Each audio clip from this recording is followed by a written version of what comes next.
Story number 21. An old man went to the hospital. When the doctor came to see him, he said, "Well, Mr. Jones, you're going to have some injections, and then you'll feel much better. A nurse will come and give you the first one this evening, and then you'll get another one tomorrow morning." In the evening, a young nurse came to Mr. Jones's bed and said to him, "I'm going to give you your first injection now, Mr. Jones. Where do you want it?" The old man was surprised.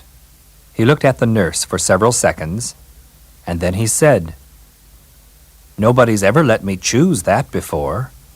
Are you really going to let me choose now?" "Yes, Mr. Jones," the nurse answered. She was in a hurry. "Where do you want it?" "Well, then," the old man answered with a smile, "I want it in your left arm, please." Now answer these questions. 1. Where did the old man go? 2. What did the doctor say to him? 3. What happened in the evening? 4. What did the young nurse ask Mr. Jones? 5. What did Mr. Jones answer?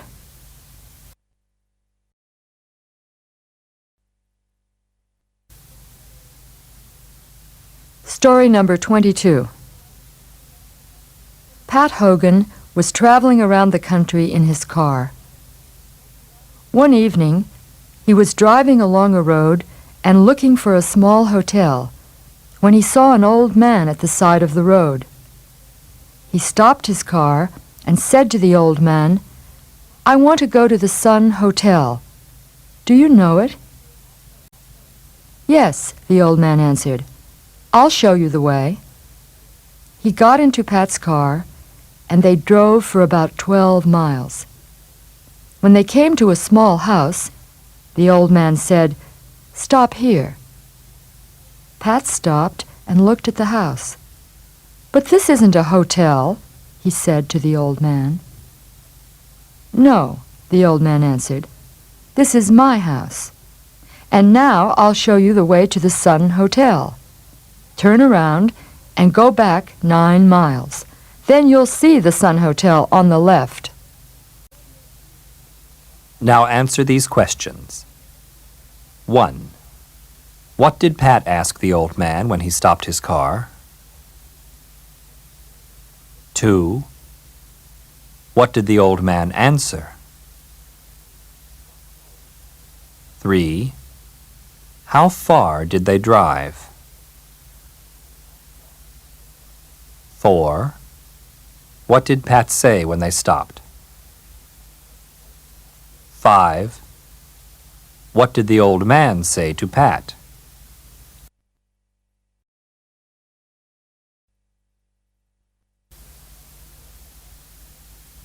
Story number 23. Jimmy started painting when he was 3 years old, and when he was 5, he was already very good at it. He painted many beautiful and interesting pictures, and people paid a lot of money for them. They said, "This boy's going to be famous when he's a little older, and then we're going to sell these pictures for a lot more money." Jimmy's pictures were different from other people's because he never painted on all of the paper. He painted on half of it, and the other half was always empty. "That's very clever," everybody said. "Nobody else does that." One day, somebody bought one of Jimmy's pictures and then said to him, "Please tell me this, Jimmy. Why do you paint on the bottom half of your pictures, but not on the top half?" "Because I'm small," Jimmy said, "and my brushes don't reach very high." Now answer these questions. 1. How old was Jimmy when he began painting pictures? 2. What was his painting like when he was 5 years old? 3. What did people say when they bought his pictures? 4. In what way were Jimmy's pictures different from other people's? 5. What did someone ask him? 6. Why didn't Jimmy paint on the top half of his pictures?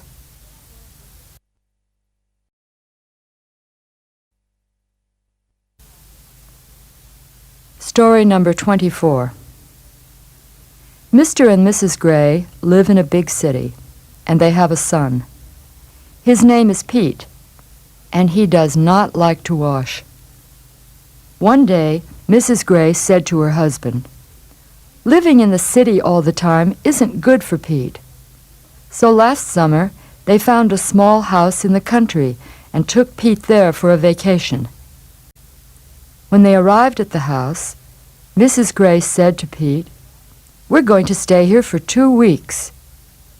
The boy ran into the house and looked in all the rooms, and then he ran back to his mother and said to her, "I haven't found the bathtub, Mom. Where is it?" "This is a very small house, Pete," his mother said, "and there is no bathtub."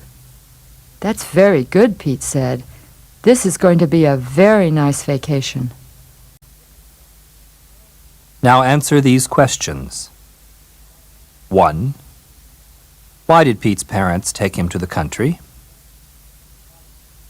2. Where did they stay in the country? 3. What did Pete ask his mother when he got there? 4. What did she answer? 5. Was Pete happy? 6. Why?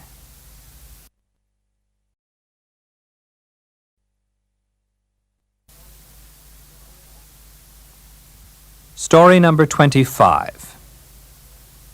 One day Mr. Parker said to himself, "I haven't seen my brother David for a long time, and he's living in a new house now.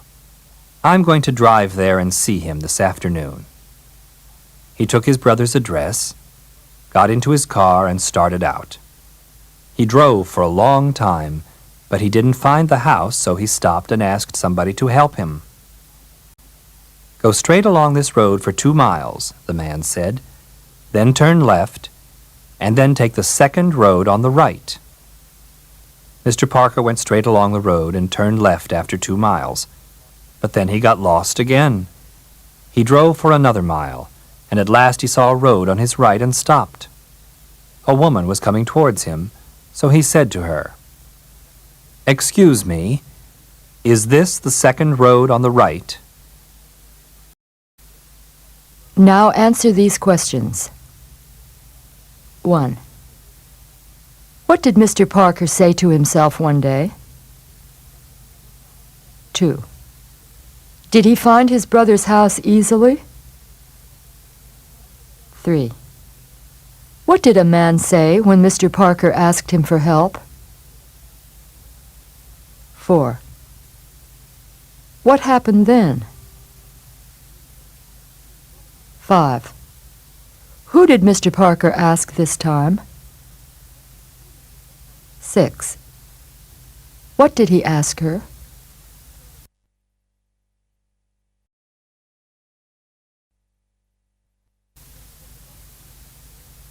Story number 26. Mr. and Mrs. Wilson lived in a big, crowded city, and one summer they took a vacation in the country. They enjoyed it very much because it was a quiet, clean place and very different from the city. One day they went for a walk early in the morning and met an old man. He lived on a farm, and he was sitting alone in the warm sun outside his front door. Mr. Wilson asked him, "Do you like living in such a quiet place?" The old man said, "Yes, I do." Mr. Wilson said, "What are the good things about it?" The old man answered, "Well, everybody knows everybody else. People often come and visit me, and I often go and visit them. And there are also lots of children here."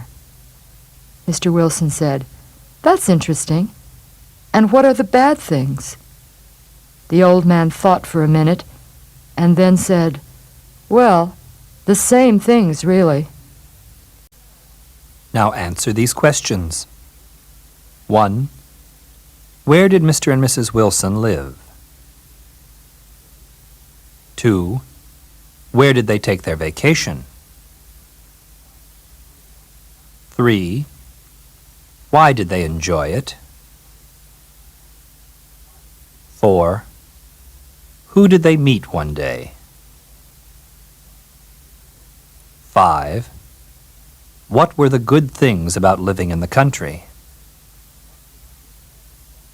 6. What were the bad things?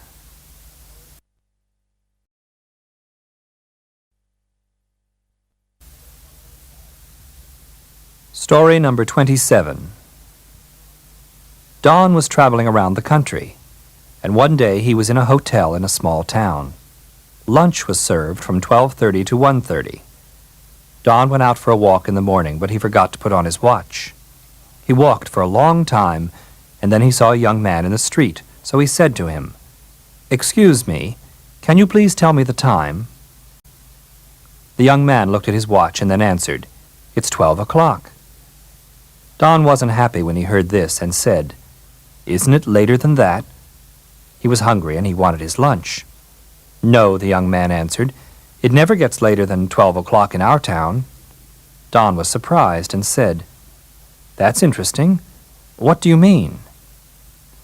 "Well," the young man answered, "whenever it becomes 12 o'clock, we always start from the beginning again.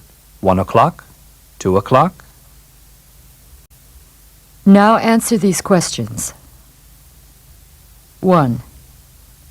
Why did Don ask the young man the time? 2. What did the young man answer? 3. What did Don ask then? 4. What did the young man answer this time? 5. Why didn't it get later?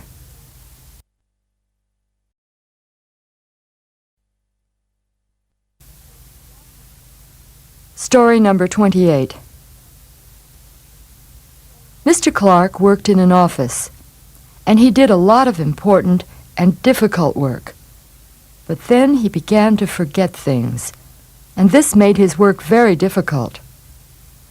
One day he said to himself, "I'm going to go and see Dr. Martin about this." He waited in the doctor's waiting room with the other patients, and then the nurse said to him, "You can go in and see Dr. Martin now." Mr. Clark hurried into Dr. Martin's office, and the doctor said, "Please sit down, Mr. Clark.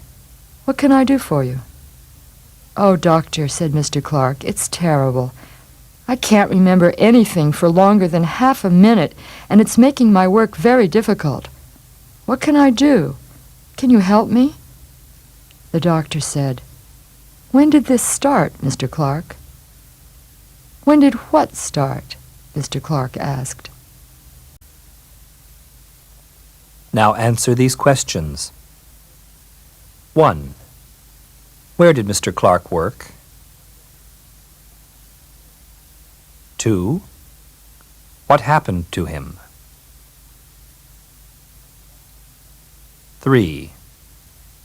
What did he say to himself?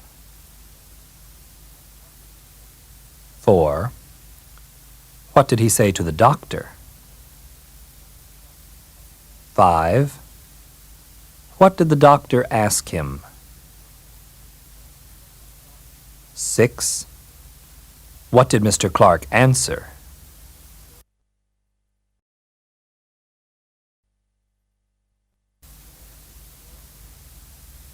Story number 29.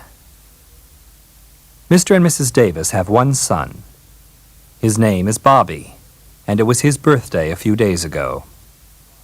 Last Sunday, Mrs. Davis's old father came to visit her and her husband, and he brought Bobby a nice toy train. When he gave it to Bobby, he said, "I'm sorry, Bobby, but I forgot your birthday last Tuesday. so I didn't give you this present then." "Oh, that doesn't matter, Grandpa," Bobby answered. "Thank you very much." "And how old are you now, Bobby?" his grandfather asked.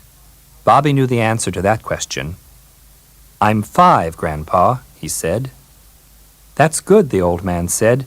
"You're a big boy now, Bobby." "Yes, I am, Grandpa," Bobby answered.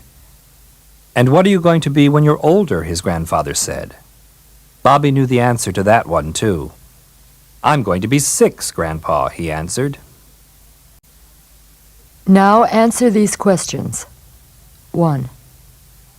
Why didn't Bobby's grandfather give him his present on his birthday? 2. What did Bobby say when he got the present? 3. What did his grandfather ask him then? 4. How old was Bobby? 5. What was his grandfather's next question? 6. And what was Bobby's answer?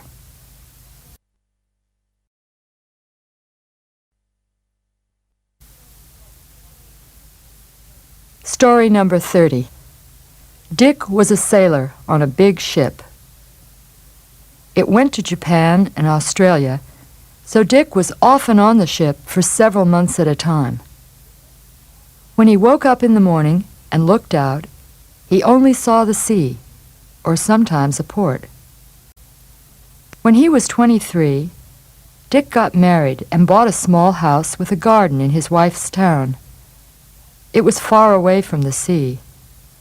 Then he had to go back to his ship, and he did not come home for 2 months. He went from the port to the town by bus and was very happy to see his wife again. The next morning, he slept until 9 o'clock. Then he woke up suddenly and looked out of the window. There were trees a few feet away. He was very frightened and jumped out of bed shouting, "We've hit land!" Now answer these questions. 1. What kind of work did Dick do? 2. What did he usually see when he woke up and looked out? 3. Where did he buy a house? 4. What did he see when he woke up in his house and looked out? 5. What did he do then? 6. What did he say?